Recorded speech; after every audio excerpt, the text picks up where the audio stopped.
Okay, welcome back, and we are now going to start our next step in our writing process, which is our graphic organizer. And we're going to do our plot line because that's what we're familiar with. So if you'll recall, the first part of our plot line is our expository. Remember, the expository is to establish the story.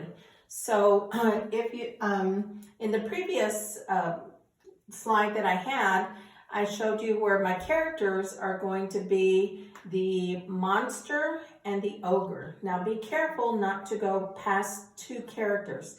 When you go past 2 characters as your main characters, it's going to be too much. So I'm going to write right here, my characters is remember the grumpy monster. So I'm going to write in grumpy monster and also the ogre. Now my ogre is going to be like a gentle giant, okay? So this setting, the next part is where this story is taking place. Well, I want this story to take place in a village deep in the forest. So I'm going to write village deep in the forest.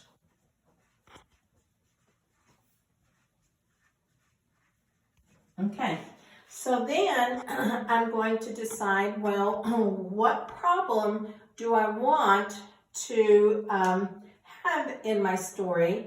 And the problem that I want to have in my story is going to be that the monster, the grumpy monster, is making everyone terrified in the village to come out. So I'm going to have my problem to be that the villagers are terrified. They don't want to come out, okay? So remember, the problem is going to move the action in the story, okay? So the next thing that I'm going to do now to fill in my plot line is my rising action. My rising action are those events that are starting, okay? So the first thing that I am thinking about is that my gentle giant ogre has had enough, right? He is wanting to see how he can help for his villager friends so that they will not be terrified. And he remembers, oh yeah, I know what I can do. I can create this magic potion. So he is going to then create this magic potion. So I'm going to write on here, create magic potion that he is planning to give to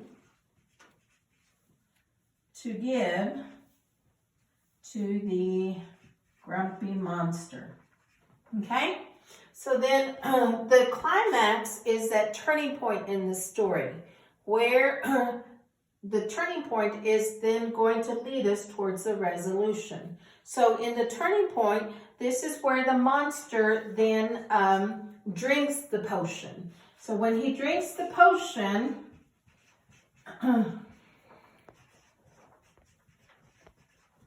then that is where now the potion is going to make him now to be kind. Okay, so he's going to do some acts of kindness after he has terrified the villagers. Okay, so my falling action then is going to be that the villagers feel safe. So I'm going to put on here, villagers feel safe, and they're going to come out. The resolution is that now the whole town, or not town, but the whole village lives happily ever after. Remember, we could use those words since this is a fantasy story, okay? So let's review real quick. We have our grumpy monster and our ogre. Those are our characters. Our village deep in the forest. The problem that is helping to move the story, the events in the story. Villagers are terrified. So because of that, then the gentle giant, the ogre, decides to create his magic potion. He's going to give that magic potion to the monster The monster drinks it, and then he becomes kind. The villagers feel safe, and then the resolution is that now the village and the forest, everyone lives happily ever after. Okay, so this is our graphic organizer. So you're going to fill this in. After you fill this in, I have on the next slide some questions for you to fill out that go with our potion, okay? So the questions are, what are the powers? What kind of powers is your potion going to give of whoever drinks that potion? Well, my powers that I want my potion to have is it is going to spread kindness. So because the potion is going to spread kindness, well, what happens when someone drinks it? So I'm going to put that they are in a trance, and then they just begin to spin 5 times around. Okay, so when they first take a drink of the potion, they'll be in a trance for a few seconds, and then they'll spin around 5 times, and then poof, they are now kind. Okay, what are the ingredients? So I just thought, well, what kinds of ingredients would make someone kind? And some of the ingredients that I thought about that is, how about some exotic flowers, right? Some exotic flowers from the magical garden.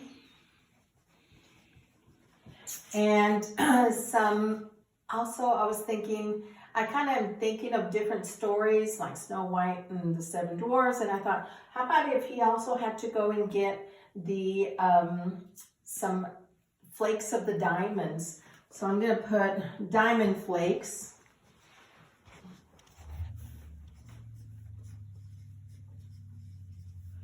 From the dwarves in their cave.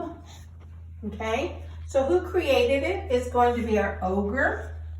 Our ogre created it. And what is the potion called? It is called joy. I'm just going to make it simple. It's called joy. Okay? So what are its powers? Its powers is kindness. What happens when someone drinks it? They become in a trance-like state, and they spin 5 times around, and then poof, they're kind. What are the ingredients?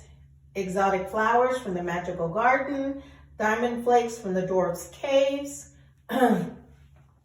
and who created it? The ogre. And what is it called? Joy. Okay, so on this next step, make sure to create your plot line and answer your questions. Okay, so we're going to use all of that on our next step when we create our rough draft. Okay, so be creative, have fun.